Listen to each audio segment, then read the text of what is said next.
예, 반갑습니다, 여러분. 자, 윤리 문제에 대한 접근 마지막 시간입니다. 오늘 이 시간에는요, 지금까지 다루지 못했던 등윤리, 그 다음에 신경진화 윤리학에 대해서 살펴보도록 하겠습니다. 자, 우리 지난 시간에 무엇을 배웠는지 한번 생각해 봅시다. 의무론적인 관점과 그 다음에 공리주의적 관점, 이런 내용을 배웠죠. 그 다음에 의무론적 관점에서 뭐 자연법이 언급이 되었고, 그 다음에 칸트가 이렇게 언급이 되었습니다. 이제 등윤리를 배우기에 앞서서 기존에 우리 배웠던 대표적인 내용들이 보게 되면은 칸트하고 공리주의 이 두 개로 이야기를 할 수 있는데요. 등윤리학자들의 관점에서 보게 되면은 이러한 칸트나 공리주의, 도덕 법칙을 강조를 했고요. 그 다음에 공리의 원리를 강조를 했습니다. 강조를 하고 했다라는 거죠. 그런데 도덕적인 문제는 계속해서 일어나는 겁니다. 왜 일어날까? 왜 일어날까? 그래서 등윤리학자들은 이런 생각을 한 거죠. 이들이 얘기했던 어떤 도덕 법칙이나 공리의 원리는 어떤 사람이 어떤 행위를 할 때 어떤 행위를 하는 것이 바람직한가에 대해서 이야기만 했다는 겁니다. 즉, 우리가 그 형식과 내용이 있을 때 포럼이라고 할 수 있는 형식만을 강조를 했다는 겁니다. 그러다 보니까 실질적으로 우리가 원하는 것은 정말 살기 좋은 행복한 비도덕적인 상황이었는 그런 상황이었는데, 이런 형식, 행위 강조하다 보니까 도덕적인 문제 해결에 있어서 한계가 있는 것 같아. 그럼 우리는 무엇에 더 초점을 두어야 되지? 라는 생각을 합니다. 즉, 기존에 이런 어떤 행위가 도덕적인 행위인가에 대한 행위 초점이 아니라 이제 무엇으로 시선을 돌려야 된다? 그렇습니다. 등윤리에서는요, 행위를 하고 있는 그 사람에 관심을 가지게 됩니다. 그리고 그 사람이 살고 있는 주변 환경, 외부 환경, 이런 부분들도 함께 고려되어야 된다는 거죠. 그리고 그러한 환경이 그 행위자가 도덕적인 사람이 되는 데 있어서 중요한 역할을 한다고 전제를 하고 있는 겁니다. 따라서 환경과 맥락을 강조한다라는 그런 개념이 나온 거고요. 환경과 맥락을 강조하다 보니까 그 사람이 살고 있는 사회, 더 큰 의미로는 이 공동체가 중요할 수밖에 없다는 거죠. 자, 등윤리에서는 행위가 아닌 행위자를 주목합니다. 그리고 그 행위자가 살고 있는, 행위자가 보고 있는, 경험하고 있는 이 환경과 맥락을 상당히 강조를 한다는 거죠. 따라서 자연스럽게 공동체가 주목될 수밖에 없다는 거죠. 그리고 그 공동체에서 살았던 사람들을 보게 되면은 우리가 이상적으로 생각할 수 있는 훌륭한 삶을 산 사람들이 있을 수 있겠죠. 그리고 그 사람들에게 주목을 한다라는 겁니다. 그래서 모델링이 도덕적으로 의미 있는 교육 방법으로 제시가 되는 거죠. 자, 그러면 이 행위자는 구체적으로 어떠한 모습을 가지고 있느냐? 유덕한 성품을 가지고 있는 유덕한 성품, 덕이 있다라는 겁니다. 쉽게 얘기하면 도덕적인 사람이라는 거죠. 도덕적 성품을 갖춘 사람을 키워내야 된다. 이것이 등윤리의 입장입니다. 그 중에서도 여러분들이 관심을 가져야 될 내용이 있습니다. 덕은 형성된다는 표현입니다. 즉, 덕윤리학자들은 이 덕이라는 것은 하늘로부터 부여받은 것이 아니라 뭐다? 내가 살고 있는 이 세상, 이 환경, 이 공동체 안에서 삶을 통해서 형성하는 것이다 라고 얘기를 한다는 거죠. 유교에서는 어떻습니까? 인간은 선천적으로 선하다. 하늘로부터 내려받았다는 그런 관점이지만 등윤리학자에서는 절대 그게 아니라고 봅니다. 형성된다는 겁니다. 다른 표현으로는 이게 또 어떻게 사용되고 있죠?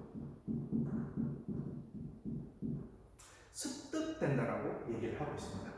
요 부분은 여러분들이 문제를 풀면서 선지에서 여러분들을 낳기 위해서, 여러분들이 문제를 틀리게 하기 위해서 잘 사용이 되는 부분이기 때문에 등윤리에서 덕은 형성된다, 습득된다, 이 부분을 반드시 기억하고 있습니다. 아시겠죠? 자, 그래서 이러한 덕은 형성이 되는데 아리스토텔레스가 얘기를 합니다. 우리 인간은 살다 보면 착한 일 할 수 있어요. 착한 일 할 수 있어요. 그래서 일시적으로 한 번 혹은 간간히 이렇게 하는 덕을 행하는 행위들은 바람직하지 않다라고 얘기합니다. 무엇이 되어 있다? 항상 내 몸에 배어 있어야 된다는 거죠. 그래서 습관화를 강조를 합니다. 이게 습관화가 된다라고 한다면 유독한 성품을 가진 이 행위자는 구체적인 상황에서도 적절한 행위를 찾아낼 수 있다는 거죠. 구체적인 상황에서도 적절한 행위를 찾아낼 수 있다는 거예요. 자, 다시 한번 살펴봅시다. 덕윤리에서는 행위가 아닌 행위자를 주목한다. 그리고 그 행위자가 살고 있는 상황과 맥락, 더 크게 얘기하면 공동체가 중요시 된다. 그리고 이 행위자는 그런 공동체로부터 덕을 형성을 한다. 구체적인 예가 그 사회에서 훌륭한 삶을 산 사람들의 삶을 본받는 모델이 될 수도 있겠죠.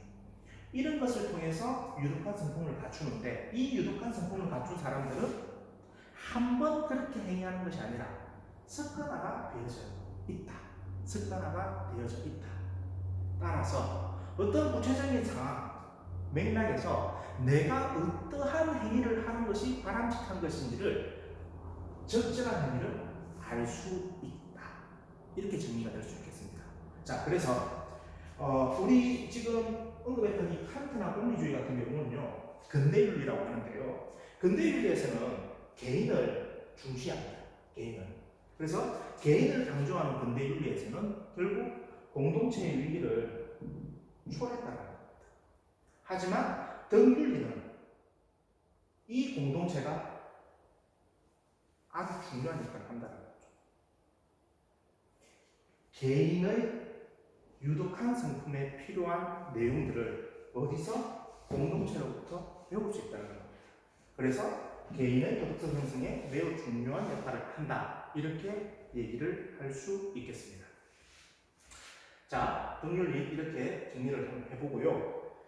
그 다음 내용은 이제 과학적 접근으로 신경윤리학, 그 다음에 진화윤리학인데요.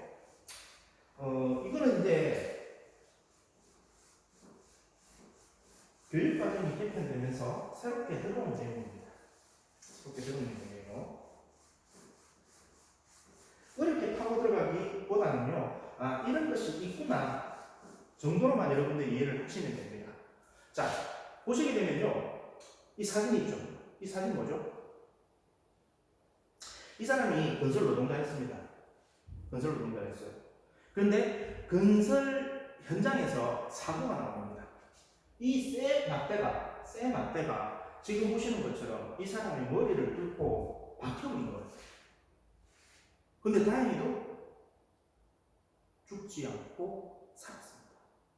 그리고 수술을 통해서 이것을 제거를 한 거죠. 그걸 제거를 한 뒤 사진 이렇게 찍힌 겁니다. 이런 사건이 있었어요. 자, 목숨을 구했어요. 그리고 나서 이제 치료를 해가지고 일상적인 생활이 가능하게끔 됐습니다. 그리고 나서 이제 현장에 다시 복귀를 했어요. 근데 현장에 복귀를 해보니까 이 사람이 바뀌더라고요. 예전에는 상당히 근면성실했는데 이 사고가 일어난 이후에 이 사람이 나태해지고 폭력적으로 바뀌어버렸더라는 겁니다. 이게 윤리학자들이 관심을 갖기 시작한 겁니다. 왜 이런 변화가 생겼을까? 이러한 관점, 과학적으로 접근을 했더라는 겁니다. 이게 바로 신경윤리학이라는 거예요. 2000년대 들어서 윤리학자들이 관심을 가지고 막 연구를 하고 있는 겁니다. 그래서 여기서 말하는 것은 뭐냐? 도덕 판단의 과정이라든지 이성과 감정의 기능을 과학적으로 조절 가능하지 않을까? 과학적으로 조절 가능하지 않을까? 라는 그런 관점에서 바라보고 있는 겁니다. 결국은 뭐죠? 우리가 도덕적인 인간이라고 하더라도 24시간 평생을 도덕적으로 살아간다는 것은 힘들겠죠. 왜죠? 우리 인간이 가지고 있는 동물적인 본성이라는 게 있잖아요. 그런데 이 동물적인 본성으로 인해서 우리는 실수를 하게 되고 비윤리적 행위를 하게 되고 비도덕적인 행위도 할 수도 있다는 겁니다. 그때 작용하는 것이 어떤 이성과 감정의 컨트롤이 무너져서 감정이 지나치게 흥분의 상태, 화가 난 상태가 됐을 때 신경윤리학자의 관점에서는 뭐 약물을 투여한다든지 어떤 전기적 자극을 준다든지 방법을 통해서 뭐 할 수 있다. 비도덕적인 행위를 막을 수 있다는 그런 관점이라는 거죠. 이게 이제 신경윤리학의 관점에서 이야기되고 있는 내용이고요. 진화윤리학은 우리 진화론에 대해서 뭐 생명과학 시간에 배웠을 겁니다. 그런 관점에서 생각하시면 됩니다. 즉, 인간의 어떤 이타적 행위는 무엇의 산물이다? 뭐의 산물이다? 진화의 산물이라는 겁니다. 즉, 자신의 생존과 번식에 유리하기 위해서 이루어지는 행위라는 겁니다. 그래서 이제 진화윤리학에서는 결국 도덕성이 형성되는 것은 결국 진화의 한 과정이다. 자신의 생존과 번식에 유리하기 위해서 이루어지고 있는 행위로 설명이 되고 있습니다. 그래서 이제 이런 내용들이 이번에 뭐 과학적 접근이라고 해서 여러분들 학습 내용에 추가가 된 부분인데 그냥 넘어가기는 그렇고요. 일단 나왔던 내용이기 때문에 한번 살펴보는 것도 좋을 것 같아서 다시 한번 더 말씀을 드려봅니다. 자, 그러면은 이제 우리 배워야 될 이론적인 내용들, 뭐 등윤리, 그 다음에 과학적 접근 내용 살펴봤는데요. 이 내용들을 구체적으로 이제 학습 문제를 한번 살펴보도록 하겠습니다. 역시 이 부분들은 여러분들이 이미 학습한 내용입니다. 자, 지난번에 이제 문제를 볼 때 여러분들이 관심 가져야 되는 부분들의 어떤 팁을 몇 가지 알려드렸는데요. 자, 여기 예시문이 나왔습니다. 예시문에는 항상 뭐다? 누구의 사상인가를 알 수 있는, 누구의 입장인가를 알 수 있는 팁을 반드시 담고 있습니다. 그리고 문제를 내는 사람들은 담아내야 됩니다. 그게 출제 원칙이에요. 출제 원칙. 지난번에 얘기했죠. 기억하셔야 됩니다. 그 다음에 뭐라고 얘기했죠? 옳은 것은 혹은 틀린 것은 이런 질문 문항이 있는데 뭐 틀린 것에 대해서 물어보는 것은 많지 않다. 많아야 두 문제 정도. 대부분은 이제 옳은 것에 대해서 여러분들에게 물어볼 것이다. 그리고 이제 이렇게 보기가 이렇게 예시문이 나와 있는 문항은요, 여러분들 총 20문제 중에서 한 7문제 내외 이렇게 생각하시면 됩니다. 그래서 7문제 내외에서 어떤 사상인지, 어떤 사상가의 입장인지 단서를 찾아서 이것을 기준으로 해서 보기를 이용해서 문제를 풀면 된다는 겁니다. 자, 한번 볼게요. 자, 덕은 습득된 인간의 자질이다. 덕이라는 개념이 나왔죠. 그리고 습득이라는 단어 언급이 됐습니다. 그것을 소유하고 실천하면 우리는 실천에 내재되어 있는 선들을 성취할 수 있고 그것이 없으면 우리가 그런 선을 성취하는 것에 방해를 받게 된다. 덕의 습득이 얼마나 중요한지를 얘기를 하고 있는 겁니다. 그래서 핵심적인 특성들이 없다면 우리가 실천에 내재된 선으로 다가가는 것은 봉쇄된다. 이것은 누구의 얘기냐면요, 맥킨타이어의 이야기입니다. 그래서 맥킨타이어의 이야기에서 긍정의 대답을 하는 질문만을 여기에서 고르라는 겁니다. 즉 쉽게 얘기하면 맥킨타이어의 관점에서 옳다, 맞다라고 얘기될 수 있는 질문이 뭔지 봅시다. 보편타당한 도덕 법칙에 의한 판단만을 따라야 하는가? 보편타당한 법칙. 아니죠. 근대윤리에서 얘기하고 있던 어떤 칸트의 관점에 의해서 예스라고 할 수 있는 부분이죠. 자, 도덕 판단 과정에서 선한 동기와 감정을 고려해야 되는가? 이건 어떻습니까?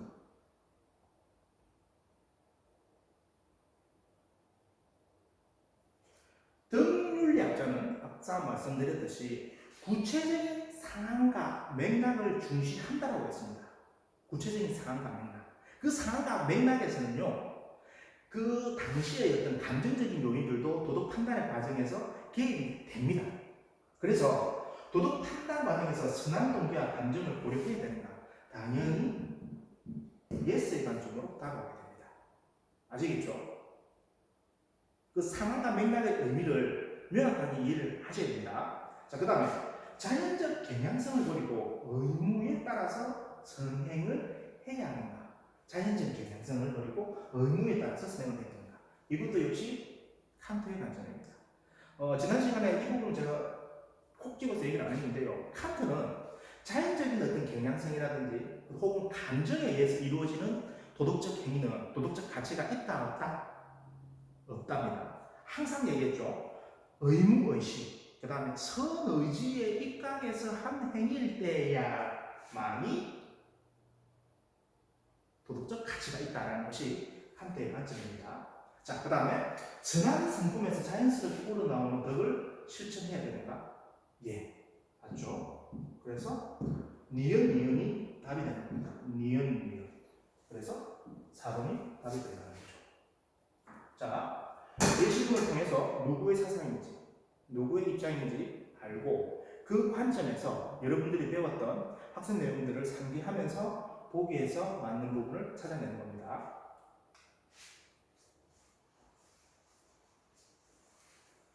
자, 다음 문제입니다. 가의 가물 사상가들의 입장을 나 그림으로 완성할 때 A 시기에 들어갈 질문으로 옳은 것은 와, 문제 복잡합니다. 그렇죠? 문제가 상당히 복잡하죠. 자, 한 가지 팁을 하나 더 드리겠습니다. 이렇게 그림이 나와 있는 문제는 20문제 중에서 기본적으로 많아야 5문제 내외입니다. 5문제 내외. 그리고 이러한 그림 유형은요, 거의 정형화되어 있습니다. 그래서 이 그림 문제는 어떻게 풀어야 하는가에 대한 방법만 알고 있으면 이 복잡한 것들이 쉽게 풀리게 되어 있습니다. 그래서 제가 여러분들 학습 과제 이제 코멘트 할 때 학습한 내용을 문제에 적용시켜보고 문제의 유형 패턴을 반드시 분석하라고 하는 것이 이런 이유 때문입니다. 여기서 시간 많지만 볼 수 없다는 거죠. 패턴만 알게 되면 이 어렵게 보이는 이 내용들이 쉽게 풀린다는 겁니다. 자, 가의 가물 사상가들의 입장. 자, 여기 답이 있습니다. 그리고 여기 을이 있죠. 즉, 2명의 사상가들이 나온다는 겁니다. 이 나 그림으로 완성할 때 AC에 들어갈 것, A, B, C에 들어갈 질문으로 오는 것. 문제를 보면 상당히 어렵죠. 자, 잘 보십시오. 일단 그림 해석부터 들어가겠습니다. 갑의 입장, 을의 입장, 2명의 사상가들이 있습니다. A는 얘이기 때문에 A의 입장에서도 맞아야 되고요. 그 다음에 을의 입장에서도 맞아야 됩니다. 즉 옳다라는 쪽의 질문이 나와야 된다는 겁니다. 자, B는 뭘까요? B는 예수도 있고 아니오도 있죠. 즉 갑의 입장에서는 옳다라는 질문이 나와야 되고요. 그 다음에 을의 입장에서는 아니다라는 그런 질문이 나와야 된다는 겁니다. 그리고 C의 입장에서는요, 어때요? 얘만 나왔습니다. 즉, 을의 얘만 나오기 때문에 답은 생각하실 필요가 없어요. 즉, 을의 관점에서만 맞다라고만 대답이 되는 질문을 만들면 되는 겁니다. 자, 그러면 다시 가로 가볼게요. 갑을이 누군지 한번 살펴봐야 되겠죠. 여기에는 뭐가 있다? 단서가 있다고 했습니다. 누군지. 자, 도덕적 삶의 본질적인 핵심은 우리가 어떤 규칙을 준수해야 하는가가 아니라 우리가 어떤 종류의 사람이 되어야 하는가, 어떤 종류의 사람, 행위자가 되는 겁니다. 즉 도덕적 개인은 무조건 규칙에 따르는 자가 아니라 훌륭한 개인, 훌륭한 시민으로서의 특성을 지니고 있는 사람이다. 행위자를 강조하는 거죠. 이러한 개인은 특수한 상황에서 적절한 행위를 할 수 있는 성향을 지니고 있다. 무엇을 통해서? 이미 습관화가 되었기 때문에. 즉 우리가 배웠던 등률입니다. 등률. 맥킨타이어의 등률이. 자, 을로 가보겠습니다. 지성, 기지, 판단력, 그리고 용기, 결단력, 끈기 같은 기질상의 속성들도 바람직하다고 할 수 있다. 그러나 우리가 성품이라고 일컫는 이런 정보적 재능이나 기질도 그것을 사용하는 의지가 선하지 못하면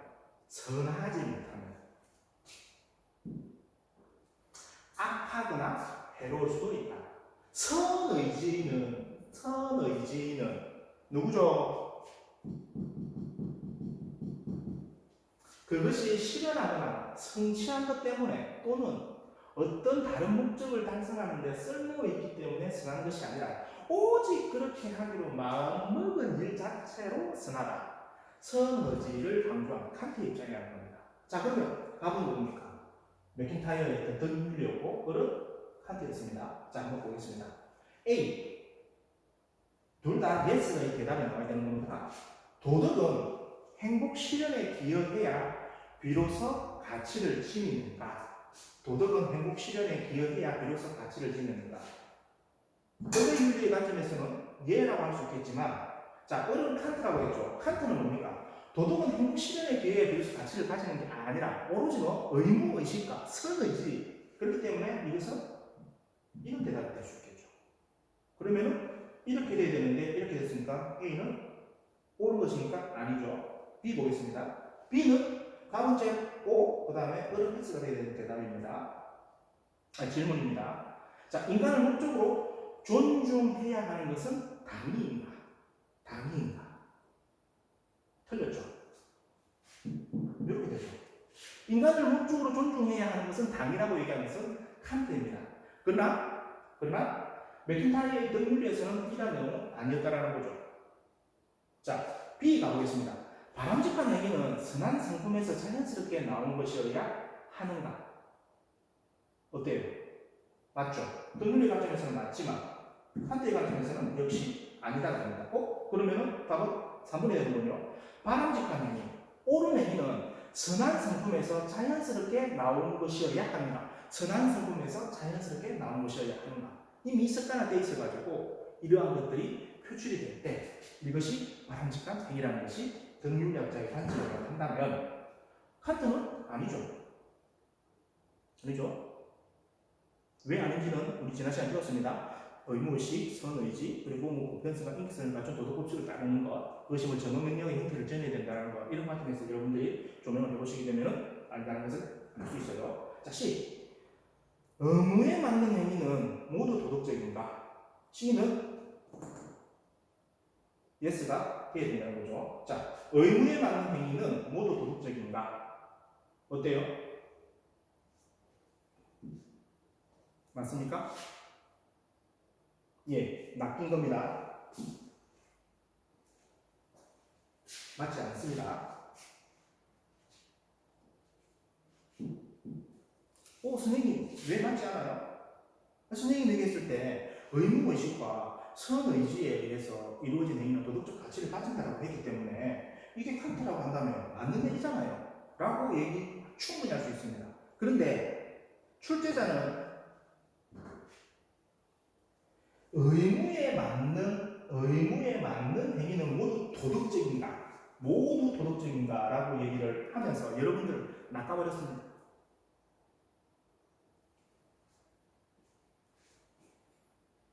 자, 사회적 간섭이라는 게 있죠. 사회적인 간섭. 내가 부모님을 공양을 했습니다. 부모님을 공양을 했어요. 근데 이것이 사회적으로 그리고 법적으로 여러분들에게 의무로 다가옵니다. 내 마음속에서 발현되는 의무의식이 아니라 선의지가 아니라 사회적 간섭에서 강제하는 의무도 존재를 한다는 겁니다. 의무에 맞는 행위는 모두 도덕적입니다. 이렇게 보게 된다고 하면은 칸트의 입장에서는 아니다라는 대답이 나와야 된다는 겁니다. 그래서 답은 3번이 되고요. 4번 요거는 낚인 겁니다.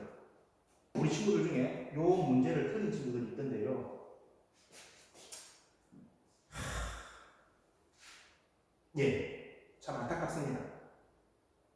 출제하신 분도 어떻게든 이걸 변별력을 가하고 하기 위해서 하신 것 같지만 이런 선지가 바람직한가에 대해서는 조금 회의감이 사실 들긴 듭니다. 그래서 여튼 4번이라고 대답한 친구들은 아쉽게, 정말 아쉽게 틀렸다. 이렇게 정리를 하고 싶고요. 자, 5번 C. 도덕은 판단되는 것이 아니라 느껴지는 것인가? 느껴지는 것인가? 느껴지는 것인가? 아니죠. 칸트는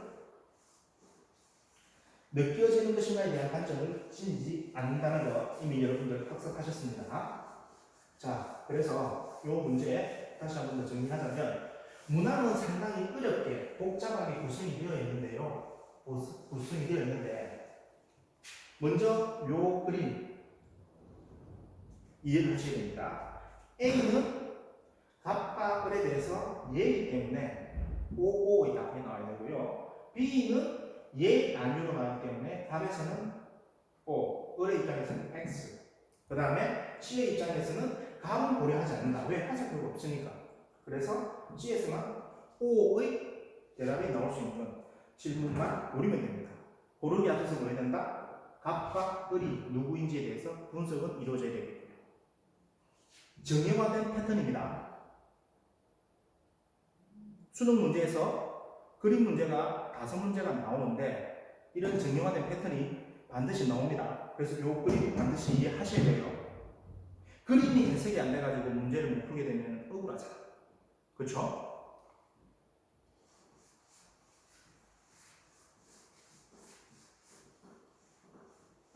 자, 다음입니다. 가나에 대한 설명으로 적절하지 않은 것입니다. 부정적인 거죠. 부정적인 거. 자, 가. 윤리학은 내열작품 방식을 탐구하는 신경과학 분야의 방법론을 도입해야 된다. 딱 나왔죠? 신경과학 분야의 방법론입니다. 신경윤리학에 대한 이야기를 하고 있는 겁니다. 그리고 우리는 도덕적 윤리사항에서 인간의 공격성을 감소시키고 사회적 협력을 전진할 수 있는 양육을 통해서 도덕적 향상을 기대할 수 있다. 신경윤리학자들의 어떤 관점, 주장을 언급한 거고요. 나는 윤리학은 진화의 측면, 진화윤리학이죠. 이타적 행동 및 성품과 관련된 도덕성은 자연 선택을 통해 진화한 결과이다. 인간은 자기 생존과 번식 혹은 자기 유전자를 복제하는 데 도움을 주기 때문에 이타적 행위를 한다. 이렇게 얘기를 하고 있다는 겁니다. 자, 가나의 입장에서 적절하지 않은 겁니다. 자, 가는